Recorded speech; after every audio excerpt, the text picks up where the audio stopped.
Ini yang di chat ada dari Dokter Maria Wangsa Direja. Pak Irwan, apakah bioenergi ini sama dengan Reiki? Silakan, Pak Irwan.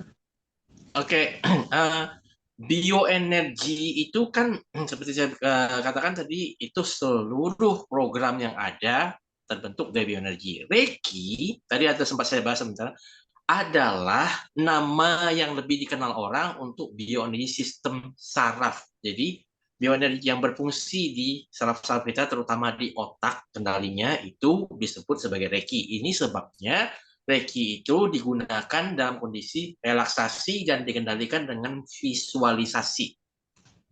Ya, seperti itu. Baik, mudah-mudahan bisa membantu ya, Dok Maria. Kalau kurang jelas nanti bisa langsung raise hand atau bertanya langsung. Ini juga ada pertanyaan dari Cakian Liong ya, dari Dokter Indra. Penyembuhan melalui ini untuk Dokter Indra sekarang ya. Penyembuhan melalui pikiran atau mind, apakah dapat untuk semua jenis penyakit? Kenapa waktu latihan pinggang diikat pakai kain?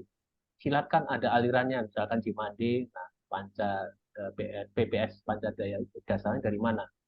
Nah, kemudian pertanyaan berikutnya dari untuk Pak Iwan, bagaimana cara kalau menjadi seorang biohealer? Itu silakan. Tolong sekali lagi pertanyaannya. Kurang Uh, jelas suaranya. kurang jelas ya. Ya. Baik, uh, Dok Indra, penyembuhan melalui pikiran atau mind, apakah dapat untuk semua jenis penyakit? Kemudian yang kedua, kenapa waktu latihan pinggang diikat pakai kain? Kemudian silat kan ada alirannya, misalkan Cimande. Nah, Pancadaya dasarnya dari mana? Itu pertanyaannya Pak Indra. Ya. Silakan. Penyembuhan dengan pikiran seharusnya bisa untuk segala macam penyakit. Karena begini, badan orang itu ada badan jasmani dan ada badan rohani. Badan rohani itu juga namanya badan spiritual, nama lain badan energi, energi body. Semua penyakit itu kalau yang terkena jasmani yang rusak, itu bisa diperbaiki dengan energi body, dengan pikiran, dengan apa yang diprogram untuk menyembuhkan jasmaninya. Karena dengan pikiran kita energi bodinya yang diaktifkan, itu akan memperbaiki aliran darah, memperbaiki regenerasi sel dan lain-lain. Dan sekali lagi tergantung dari orang seberapa yakinnya dia. Itu satu. Kemudian kalau mengenai ikat pinggang merah, itu kalau buat Pancadaya sih enggak. Enggak ada artinya itu sih sebetulnya kalau di Pancadaya, karena sebetulnya kita melatih tenaga dalam sejati.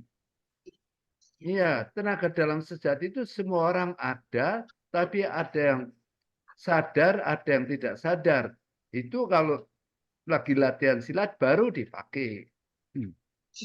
Kemudian mengenai aliran silat yang lain, ya kita tidak bahas di sini. Kalau Pancadaya itu adalah sebetulnya silat untuk bela diri dan spiritual. Kira-kira begitu. Yang besar ada nggak? Yang besar berapa? Mohon maaf, yang lain untuk bisa di-mute ya. Ya, Udah ada lagi kali pertanyaan itu. cukup, cukup. Nah, Ada yang ya cukup. berapa? Bisa nggak? Bisa. Oh Baik. ya. Pak boleh satu. Mohon maaf, Bu Erna, untuk di-mute dulu. Baik, ini juga penanya yang sama dari Cakil Diop. Itu Pak Iwan. Bagaimana cara kalau menjadi seorang biohealer? Ya, jadi untuk jadi terapis bioenergi itu, kalau yang cara paling simpelnya ya, kayak diinstalkan program-programnya, tinggal belajar pakainya. Dari kamu ganggu sebentar. Oke. Ya, Ya, jadi silakan. itu cara paling simpel adalah diinstalkan programnya, terus belajar cara pakainya. Jadi cara pakai program ini, program itu untuk menerapi orang. Tapi kalau mau lebih lebih mumpuni istilahnya itu belajar dari awal bagaimana caranya membuat program itu. Jadi intinya ya adalah pelatihannya gitu. Jadi bisa pelatihan yang sebagai pengguna, bisa juga pelatihan sebagai programmernya gitu.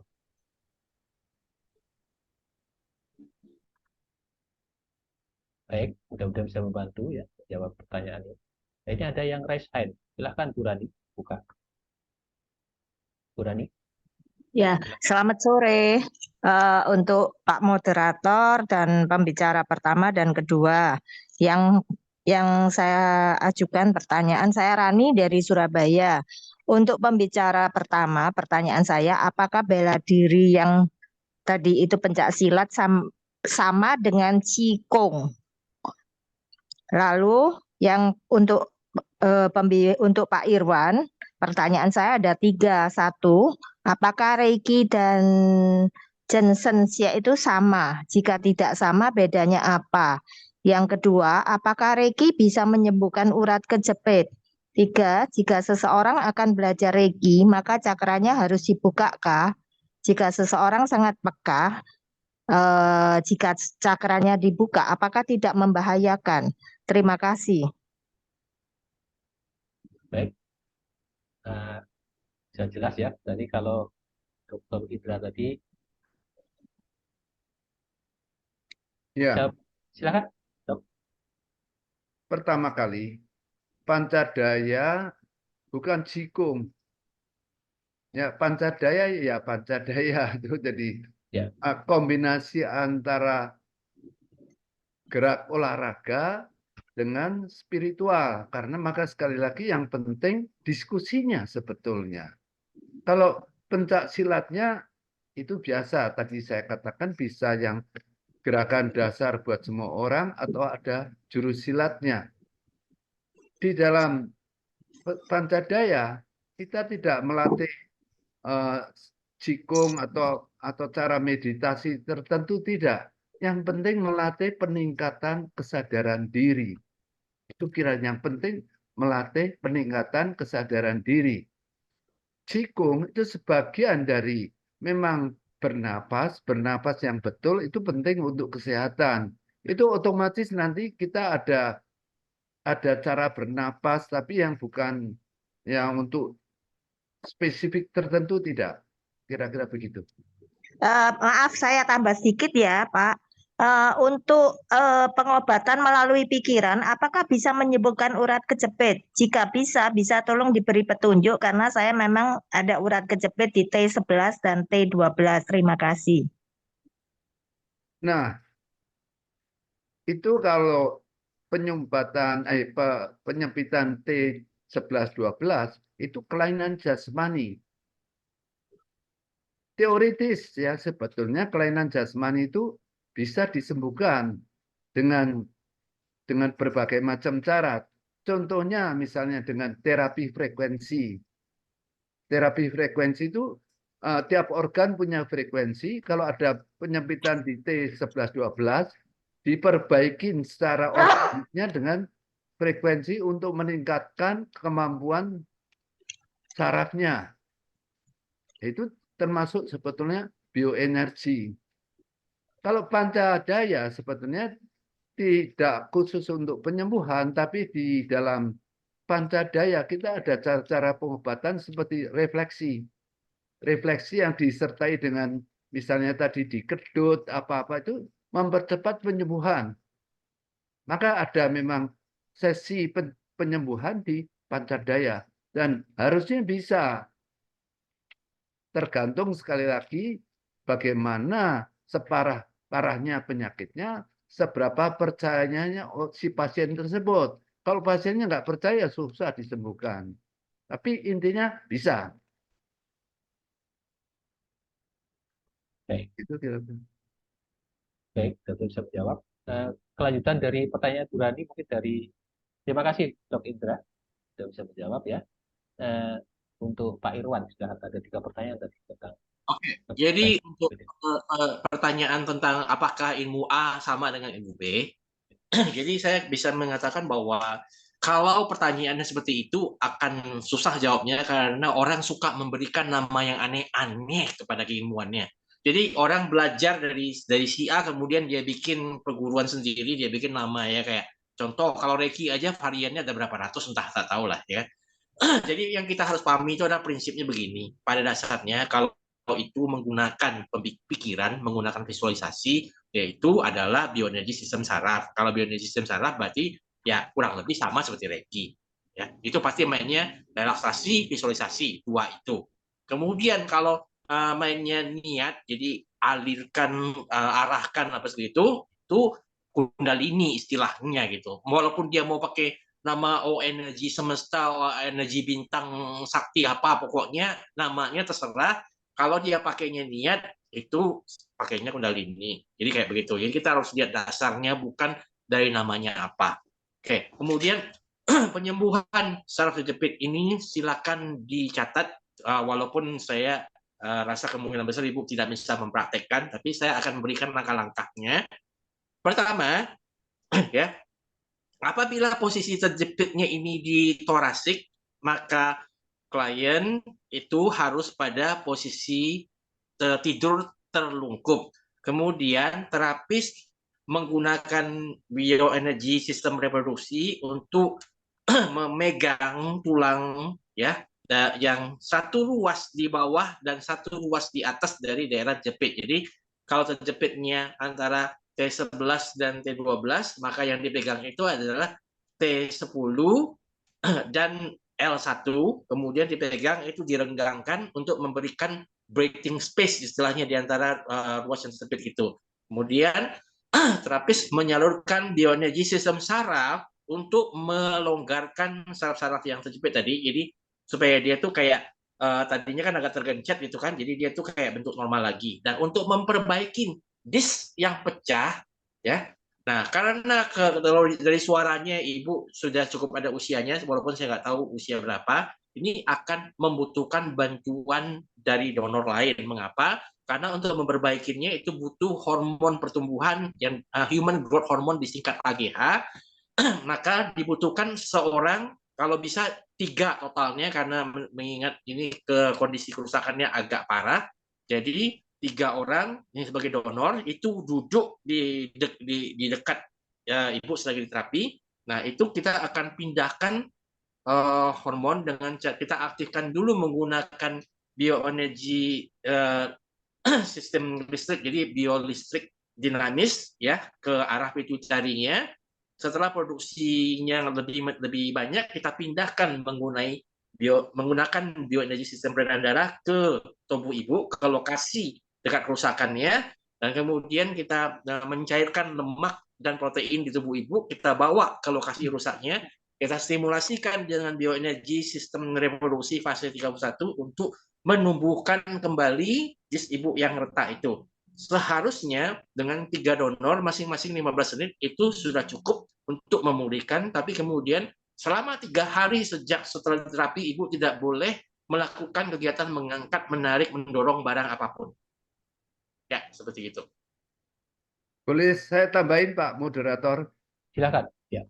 Jadi mengenai kalau lebih spesifik, sebetulnya saya tidak ingin membicarakan secara detail terapi di sini. Ini kan ada penyakit tersendiri kan. Tapi ya maksudnya saya kasih tambahan buat Ibu. Kalau ada saraf yang terjepit di T11, 12, itu nanti bisa, kalau terjepitnya berat bisa terjadi HNP, hernia nukleus pulposus. Ada satu cara, itu seperti saya katakan tadi, pancadaya kan olahraga dan membangkitkan bioenergi. Salah satu cara efektif untuk menyembuhkan penyempitan T11-12 yaitu dengan cara olahraga yang anti gravitasi. Jadi kalau saya bicara yang praktis, yang gampang dikerjakan, itu penyebab dari penyempitan karena tekanan gravitasi dari T11-12-nya sarafnya kejepit. Untuk menyembuhkan gampang, di reverse, jadi gravitasinya dialihkan, yaitu mesti dengan latihan olahraga yang anti gravitasi. Contohnya berenang, yoga, itu kan dalam posisi berenang yoga itu antigravitasi, jadi bagian badan atas tidak menekan saraf yang di bawah. Salah satu yang kita pelajari nanti yang dipraktekkan dalam ajaran Pancadaya, jurus yang kita bilang primordial walk. Jadi mungkin ya tidak dijumpai di buku kedokteran. Primordial walk itu jadi jalan seperti manusia purba, merangkak jadinya.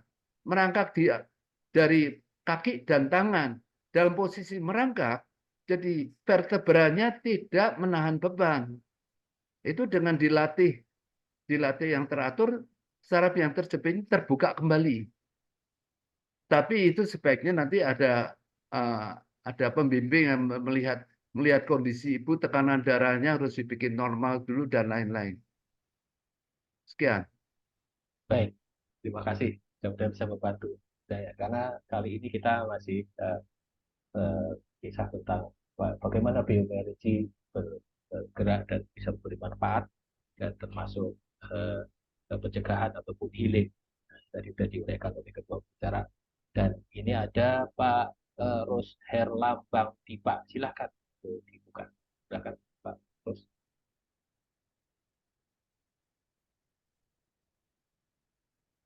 Pak Ros Herlambang, bisa dengar?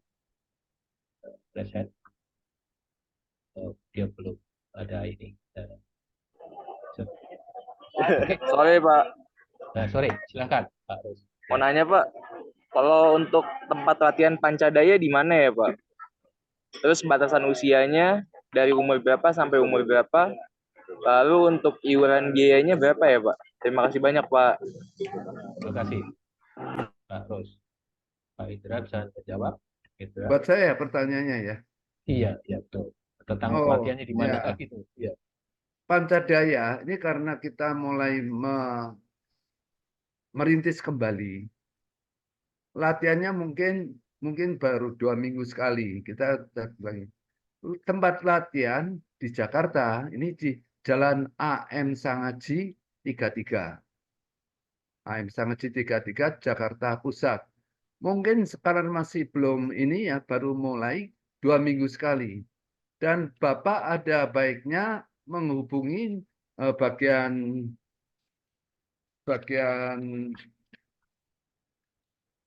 pendaftaran. Nah, ini saya bacakan, saya nggak hafal nomor teleponnya juga. 1 Ibu Rina Anwar. Nomor teleponnya 0897 98 35 034. Sekali lagi saya ulang. Ibu Rina Anwar 0897 98 35 034. Satu lagi, Ibu Waljina. Ibu Waljina, nomor teleponnya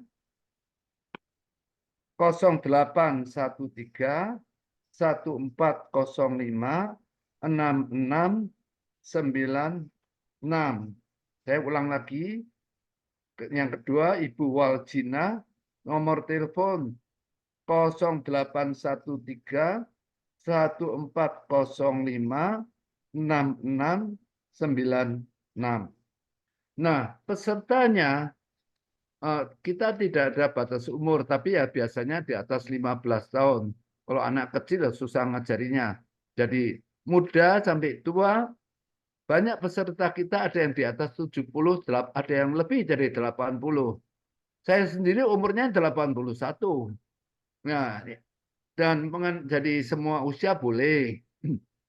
Iuran, kita sampai sekarang kita ini organisasi non-profit. Jadi perkumpulan, kalau dulu namanya perguruan, sekarang perkumpulan pencaksilat Pancadaya.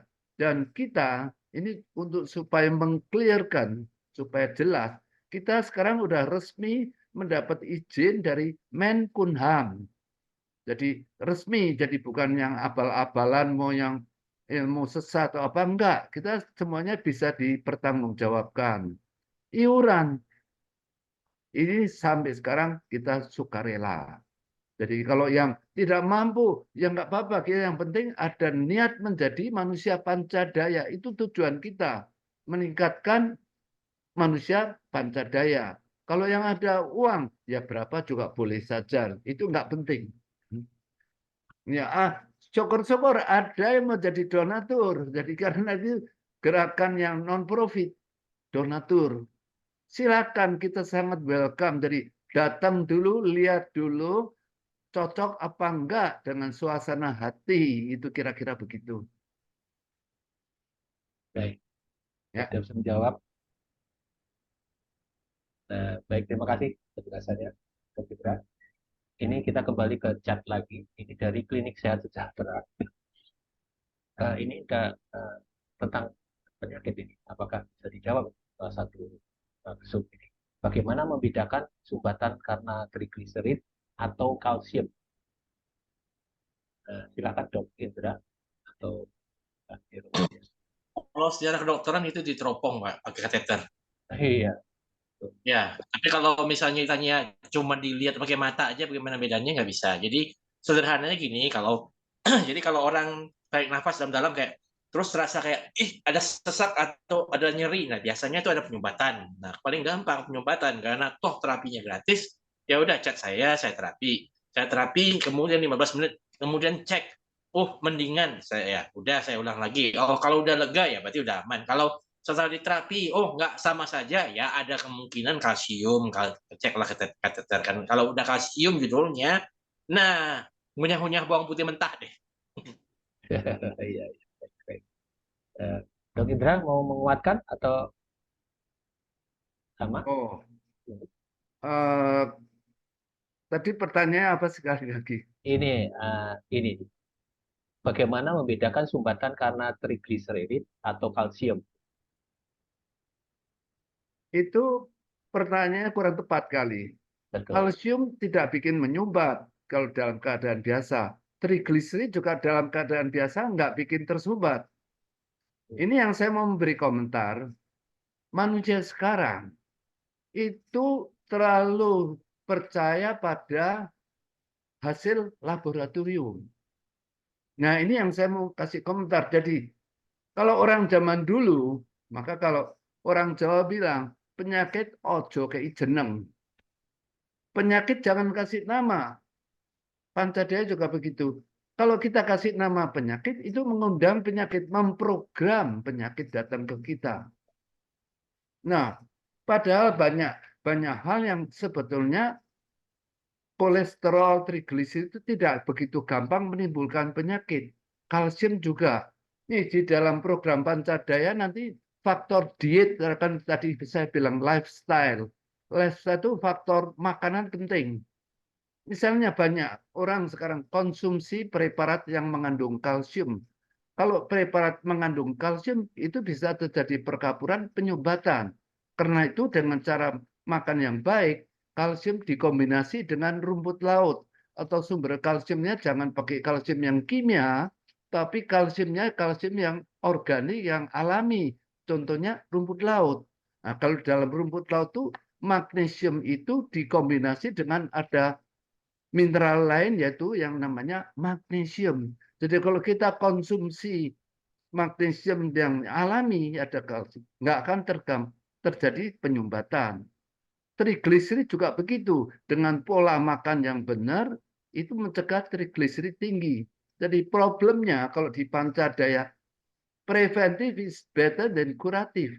Jadi kita menjaga pola hidup supaya jangan trigliserid atau penyumbatan karena kalsium, dan itu dengan pola hidup, olahraga yang benar itu. Jadi kita tidak mempermasalahkan yang mendetail, nama-nama itu juga susah.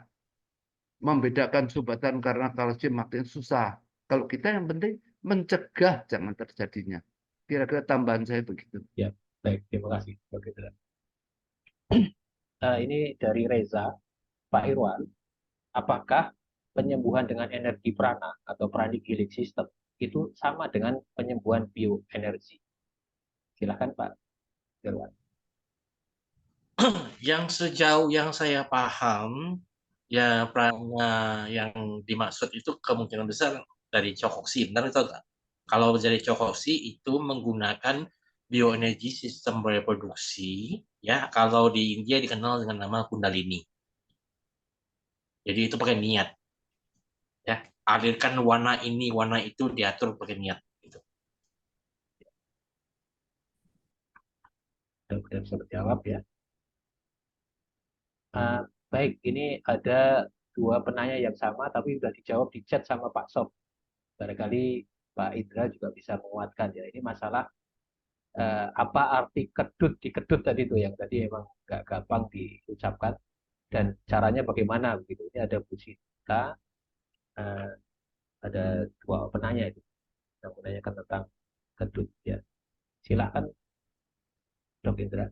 Ya, kedut ya, ini istilah Jawa, bahasa Jawa nih. Kedutan gitu ya. Di kedut itu sengaja. Ya, ya. Jadi paling gampang gini mempraktekannya. Coba tangan kita kira-kira ditaruh di jari kita, taruh di dua jari di bawah pusat.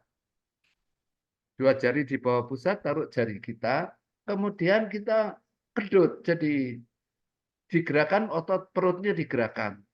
Jadi terasa di tangan kita dipelantingkan gitu kira-kira. Kedut, bahasa Jawa itu susah. Saya nyari terjemahnya bahasa Inggris juga susah. Bahasa Indonesia susah, kedut. Nah itu kedut itu mengaktifkan salah satu cakra penting dalam badan kita yang namanya solar plexus. Jadi ada kontak kita dengan alam semesta, dengan kesadaran. Dalam hal pancadaya bikin kita jadi eling. Kalau ngedutnya semua orang bisa, nanti boleh silakan coba taruh jari tangan, taruhnya di bawah pusat kira-kira dua jari, terus kita coba gerakan otot perutnya supaya jari kita didorong gitu, didorong ke depan. Jadi sering dilatih itu salah satu untuk menghubungkan kita dengan solar plexus atau yang orang Jawa bilang eling. Eling bahwa kita tuh sebagian dari alam semesta dan badan kita ada tenaga dalam sejati yang bisa dilatih. Mungkin nanti kalau ada pertanyaan lain, tapi kayak gitu kalau nggak latihan ya memang susah. Ikut pancadaya tuh, Pak. Iya, iya, iya.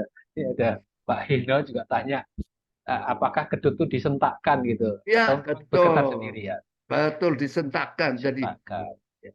Dihentakkan ya. dihentakkan. Ya, ya. Mungkin kalau dari Bapak Ibu ada tahu kedut dalam bahasa Inggrisnya tuh. Saya tahunya bahasa Jawa dihentakkan kira-kira gitu. Dihentakkan ya. Ya. Ya, ya, baik, baik. Terima kasih. Ada yang lain? Silakan. Siapa? Halo? Muscular spasm.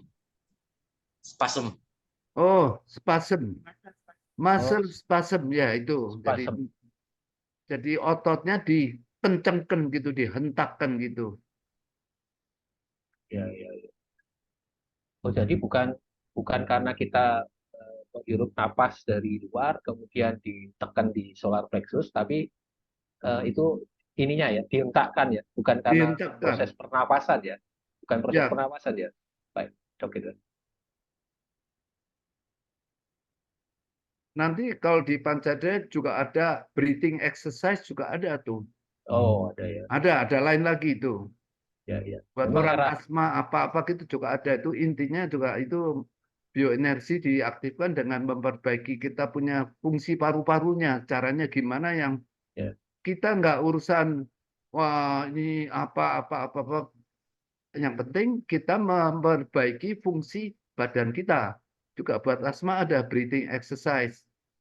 Dan sekarang misalnya nih, contohnya nih, orang dengan penyakit jantung koroner itu kan kalau dapat serangan jantung, dia harus makan obat yang namanya Sedokard atau ini untuk melebarkan pembuluh darah untuk pada waktu serangan akut meringankan serangannya. Tapi nanti di dalam olahraga pancadaya kita juga ada cara cara bernapas, saya kasih contoh nih yang ini kebetulan yang contoh yang mungkin nggak baik. Kalau dapat serangan angina pectoris, kita ada cara yaitu tahan napas. Jadi sengaja nggak napas. Ini kelihatannya aneh, orang lagi kurang oksigen tahan napas. Tapi ternyata sekarang ada publikasi yang itu memang kalau pada waktu tahan napas, pernapasan kita sengaja dihentikan, tidak ada oksigen yang masuk, ternyata badan kita tuh kan nggak ada yang mau mati. Nah, bioenergi timbul, jadi pembuluh darah jantungnya justru terbuka, pipa pernapasannya terbuka. Jadi pada waktu tahan napas terbentuk zat yang sekarang mulai namanya nitrik oksid. Dengan kita sengaja tahan napas, kekurangan oksigen, badan kita sebagai survival, bioenerginya dirangsang keluar nitrik oksid, NO namanya. Nah, NO ini nitrik oksid melebarkan pembuluh darah jantung, melebarkan saluran napas. Jadi buat orang asma atau jantung koroner yang lagi darurat, ini cara yang bagus untuk mengatasi emergency tersebut. Ya ini sebagai ya banyak yang kita pelajarkan di Pancadaya dah kira-kira. Ya, ya, kita bersyukur ya banyak insight. Kita masih ada waktu 21 menit, masih cukup banyak ini untuk mengulas kupas tentang bioenergi yang tentu karena kehendak Tuhan Yang Maha Esa ya, Allah sudah kasih uh, uh, luar biasa energi yang berlimpah bagi kita, dan kita juga dikasih kemudahan untuk memanfaatkannya. Dan begini rahasia Tuhan yang sudah dilatih rupanya ya, Pak Dr. Irwan, Pak Irwan dan Pak Dr. Indra. Baik, ini Pak Sof ini luar biasa menjawab pertanyaan dari rekan-rekan.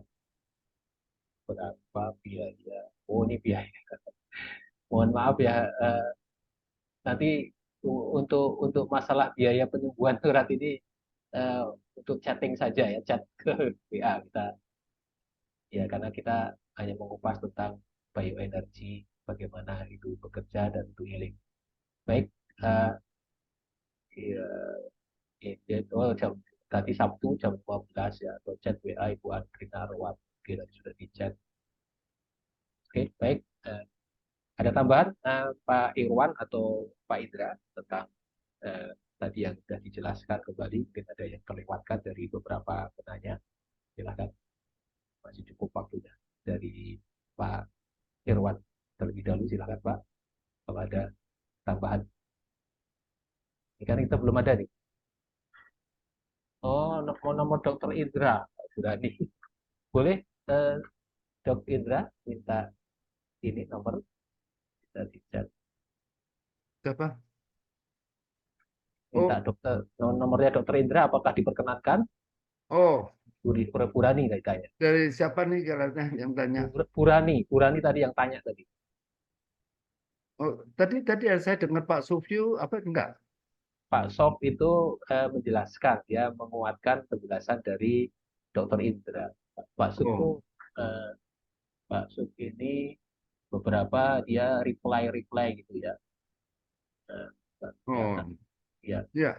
ya tentang kedut, tentang ini. Jadi Kalau nomor telepon saya ya boleh-boleh aja, tapi saya ini dokter kuno, saya gaptek, jadi saya nggak punya HP. Iya, asistennya ya. Iya. Nggak pegang HP, tapi Iya. nomor rumah saya ada 5651928.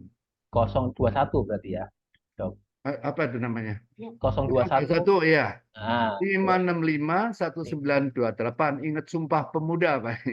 565 1928. 19. Oh, Sumpah Pemuda. Ya. Oh, ya, Tapi ya. begini, saya dengan senang hati saya ini. Cuma saya tuh di umur saya sekarang tuh saya masih praktek.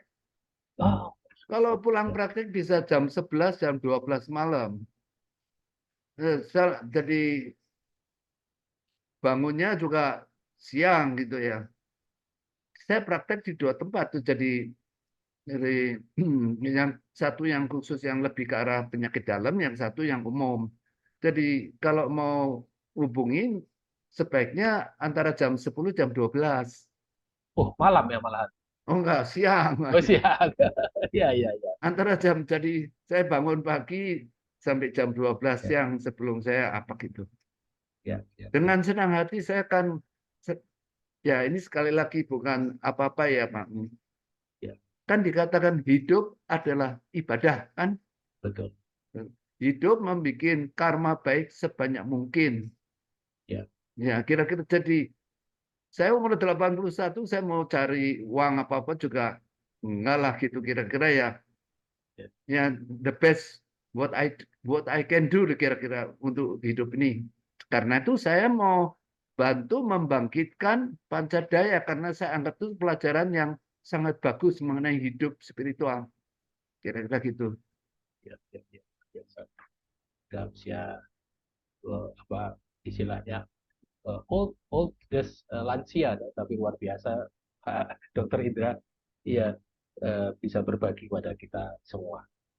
Baik, mudah-mudahan tetap sehat, dikasih kurnia umur panjang untuk berbagi Sama-sama. mengenai Dokter Indra ya. Baik, Bu Rani mungkin bisa dijawab ya. Teleponnya sudah dijawab di chat ya. Silakan, masih ada waktu 16 menit ya. Ada lagi yang masih perlu dipertanyakan atau kita cukupin ya, ya pembahasan kita kali ini karena sudah cukup jelas sekali, luar biasa ini kedua pembicara. Kalau Pak Dr. Indra berbagi tentang beliau bisa awet usia panjang dan sehat, selamat, dan juga bisa punya Saya kesadaran yang menambahkan tinggi. boleh, Bang? Oh, boleh, silakan.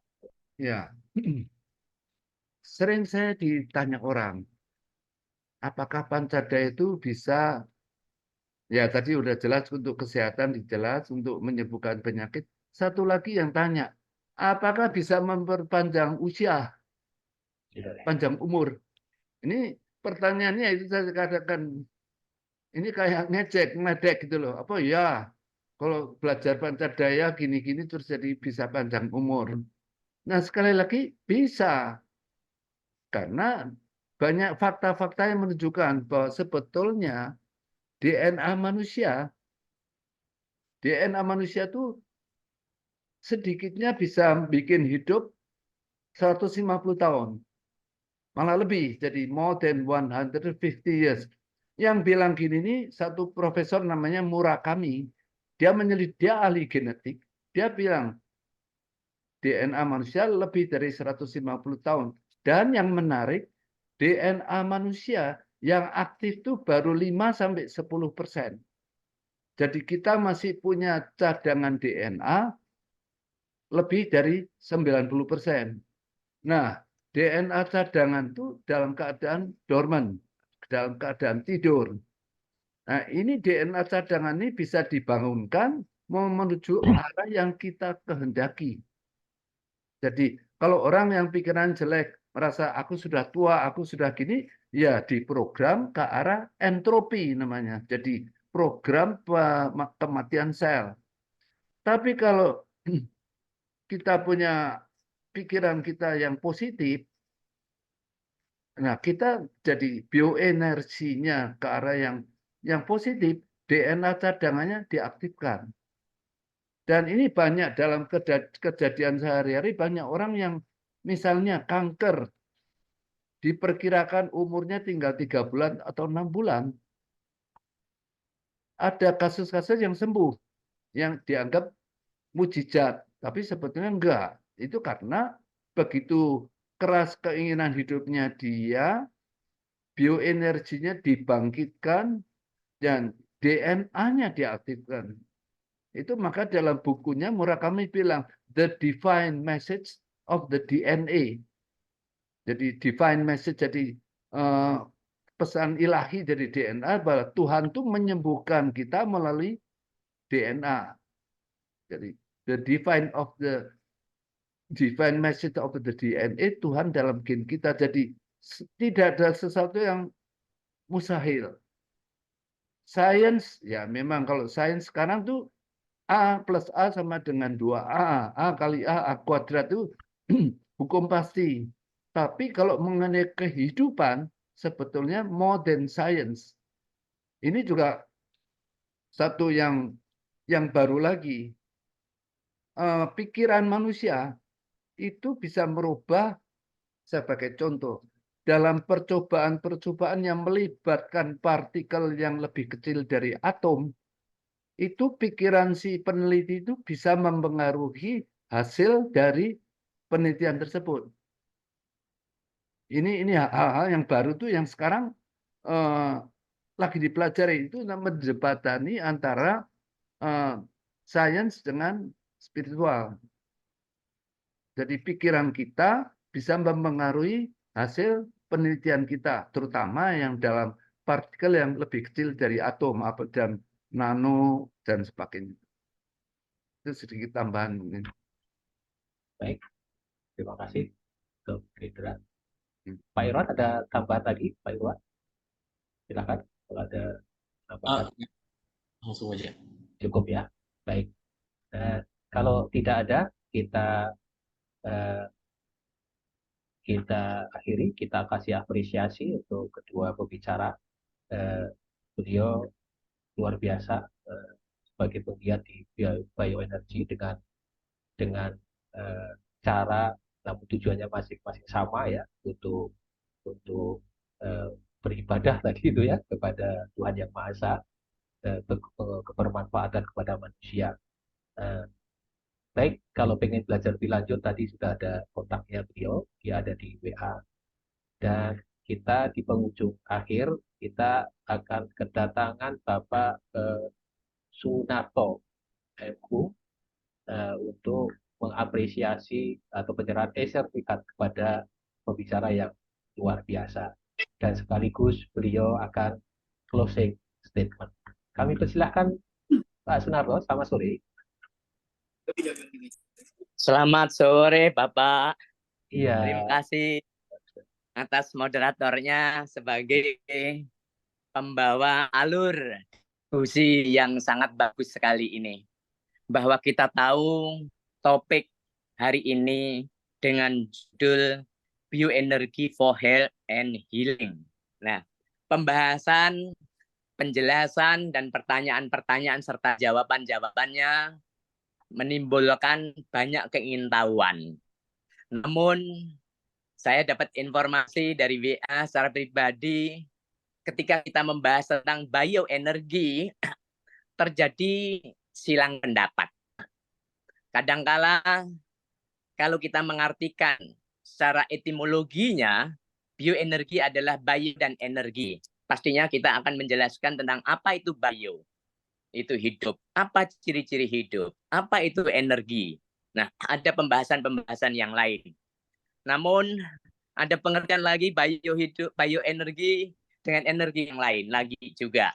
Padahal kalau kita bahas masalah energi, itu bermacam-macam.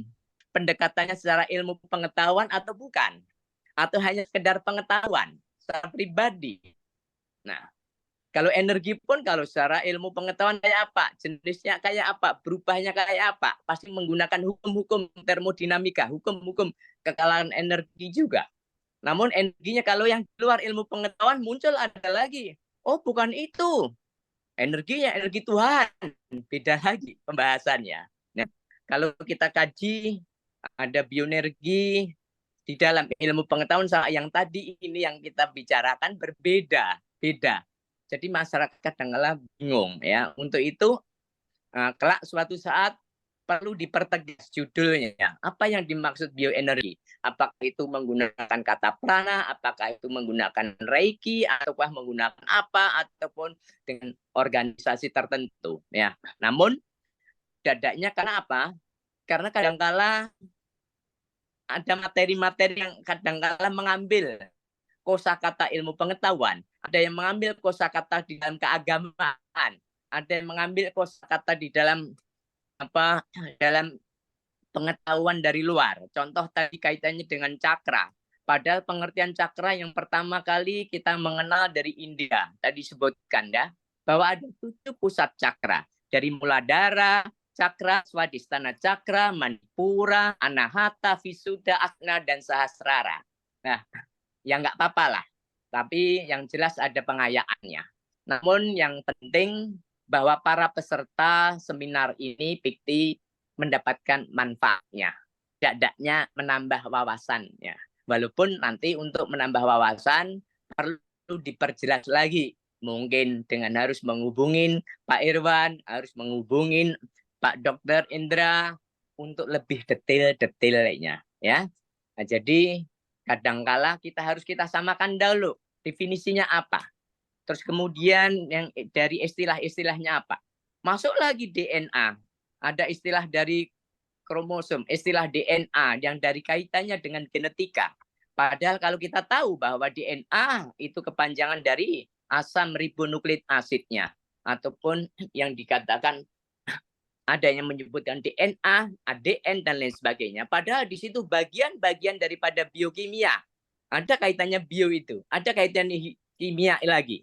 Ada penyusun-penyusunnya. Ada adenin, ada guanin, ada sitosin, ada timin. Nah, namun ada beberapa buku yang mengaitkan. Ada orang yang mempelajari para ahli genetika, para ahli biologi, para kedokteran, mengaitkan khusus DNA itu kayak apa. Unsur-unsurnya apa. Namun ada ilmu-ilmu yang kaitannya masih menggabungkan antara keyakinan, antara niat dengan istilah-istilah yang lain. Sehingga sampai ada, DNA harus kita rubah. Yang biasanya kromosomnya double helix, bisa menjadi 12 helix. Nah, padahal kalau kita membicarakan DNA, kita harus menggunakan alatnya. Alatnya apa? Alatnya mikroskop, menggunakan pendekatan ilmu pengetahuan. Kalau begitu, sebenarnya kita harus menggunakan istilah lain. Jangan yang kaitannya dengan rancu dengan istilah ilmu pengetahuan. Nah, untuk itulah pada kesempatan ini saya Sunarto mendapatkan tugas dari Pikti. Ya, ini sebuah organisasi induk kesehatan tradisional yang membawahi berbagai organisasi-organisasi yang berkaitan dengan kesehatan tradisional. Untuk itu, kami terutama mengucapkan terima kasih kepada narasumber.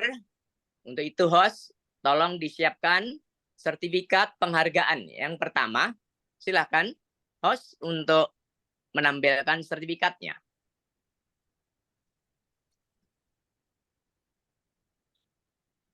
Sertifikat penghargaan dari Pikti disampaikan kepada Bapak Dr. Indra Sugiarto atas partisipasinya sebagai speaker dalam e-seminar nasional Pikti Bioenergy for Health and Healing Jakarta 12 Mei 2024 yang telah ditandatangani oleh Dr. Eka Wahyu Kasih. Terima kasih. Mohon Dr. Indra Sugiarto berkenan untuk menerima sertifikat penghargaan ini. Terima kasih Pak Kinarto. Selanjutnya, sertifikat penghargaan dari Pikti diberikan kepada Bapak Irwan Effendi atas partisipasinya sebagai speaker dalam e-seminar nasional Pikti Bioenergy for Health and Healing Jakarta 12 Mei 2024. Dr. Eka Wahyu Kasih ditandatangani.